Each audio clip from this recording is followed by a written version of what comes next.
So what's the big problem with wealth creation? How do people like us, who didn't inherit a boatload of money, who are investing and building wealth from our own blood, sweat and tears, how do we invest in a way that gives us remarkable results and become financially free before retirement age? I don't know about you, but I am sick of hearing from wealth gurus and experts who don't walk their own talk and prescribe strategies that are a one-size-fits-all approach. For self-made people like you and me, I'm here to tell you that you don't need to be superhuman or already wealthy to reach financial freedom earlier than 65. This is the Alternative Investing Podcast. Hey guys, welcome back to the podcast. In today's episode, I really want to pull apart a concept that I think is really important for investors to understand, particularly experienced investors who may feel that they are getting a lot of wins. And that is, I want to distinguish between passive and active investing and how that contributes to a passive income investing strategy. I had a call earlier this week with a really great guy. He's someone who has, on all accounts, been really successful, both in terms of business as well as with his investing endeavours. He's purchased a number of real estate projects. Some of those have phenomenal development potential and, looks like he's going to be able to convert a couple of those sites into either some light industrial and townhouse construction developments. So, I started to, pull apart what this guy already had in play. And it was really apparent to me, although on the surface it was, a great portfolio. It was by all, any metric. It was, he had a high net worth. He had great income. What it got me thinking about though was that he had to work really, really hard to make this strategy that he was working on, make it profitable. What I wanted to talk about today is where I think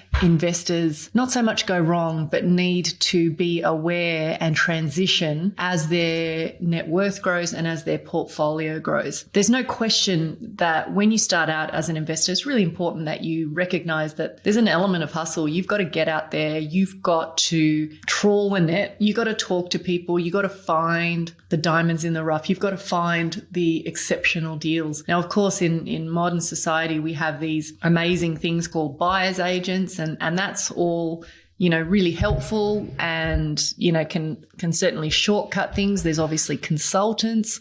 There's tons of people who can support us on our wealth creation journey. But I think that sometimes we forget that there's a purpose behind the wealth building. And obviously that purpose is to, create impact and enjoy the benefits of having wealth and money. But the problem that I see is that, we get caught in this thinking that we've got to keep hustling in order to grow the wealth. We've got to be the person who does the deals, who finds the deals, who makes the deals work. So I want to kind of really start by kind of describing the difference between active and passive investing.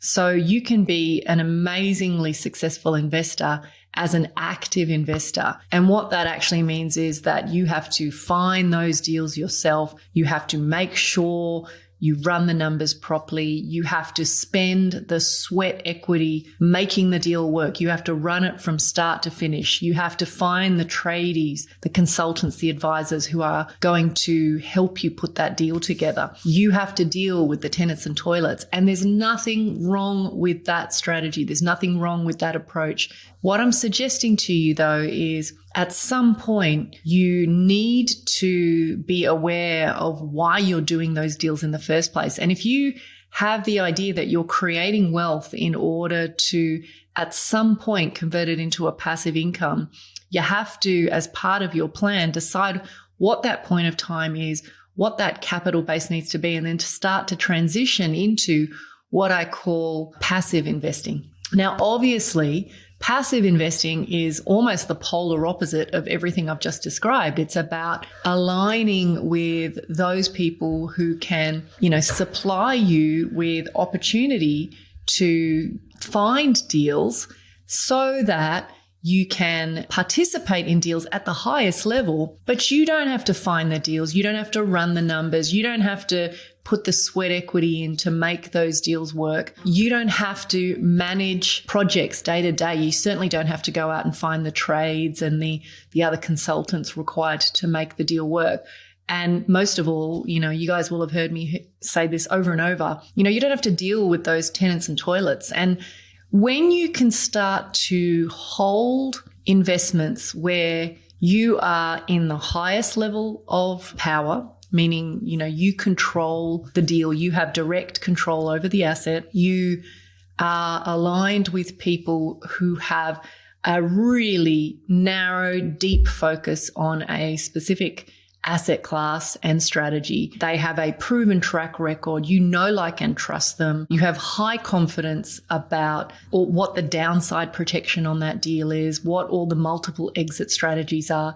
And all you do is you see that money dropping into your account like clockwork. That is my definition of passive investing. Now, the thing that I said earlier, which I just really want to, drive home, is that the passive investing or passive income investing strategy, it's not for everyone, and not because not everybody wants it, but you have to recognize what stage of the journey that you are in.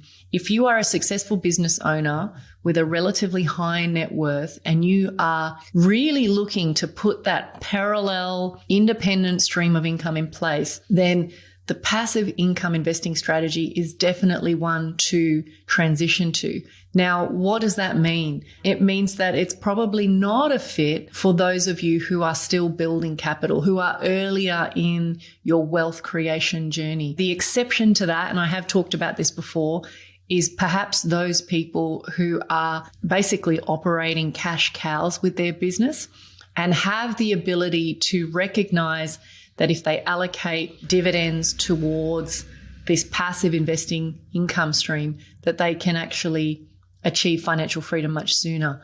So it's probably not for beginners. It definitely is for those with capital. And I guess really the message that I'm trying to send here is that true wealth building is about creating a passive investment that does not require your sweat equity. As you elevate yourself to a more and more educated, knowledgeable investor, what you're looking for is how to leverage off the skills of other people. The best example of this in the business world is someone like your Richard Branson. He's started businesses from the ground up, gone through, baptism of fire to make them work, and has been really successful. But he's now in a situation, and has been for probably, 2 or 3 decades, where he can, have someone pitch him an idea, and he's all about, how do I find the who? There's no shortage of great ideas. What he's looking for are, who are the people who can bring that opportunity to life? And I think it's really important that we start to think the same way about our investing. At some point, more knowledge isn't necessarily going to get us a bigger result. So until you learn to pair that with building relationships with people who can deliver you a pipeline of epic deal flow, that's when you can start to really grow that passive income investing strategy. Guys, I want to conclude by saying it's really important that you demand that your money and your asset, your capital, that it work for you, not the other way around. So depending on where you are in your journey, at least start to think about drawing a line in the sand and saying, well, at this point in my wealth journey, I'm ready to start including some of the passive income investing strategies, particularly in the alternative space, to help you transition away from being an active investor. Look, if you are interested in understanding more about the specific strategies that make up, successful passive income, then I suggest you go back and have a look at a couple of my other podcasts where I go into greater detail on what those strategies are. The world of alternative is incredibly exciting. It does require a shift in mindset. But yeah, look, if that's something that you're interested in, please reach out. I've got a ton of free resources to help people understand that, this transition from active to passive investing can actually be as easy as clicking your fingers. Till next time, take care. You've been listening to the Alternative Investing Podcast. If you're feeling frustrated that despite doing everything right in the property investing playbook and you're no closer to financial freedom, then head on over to incosiwealth.com to learn more about how you can use alternative investments to catapult your investing income and blend strategies to shave decades off your timeline to financial freedom. See you on the next episode.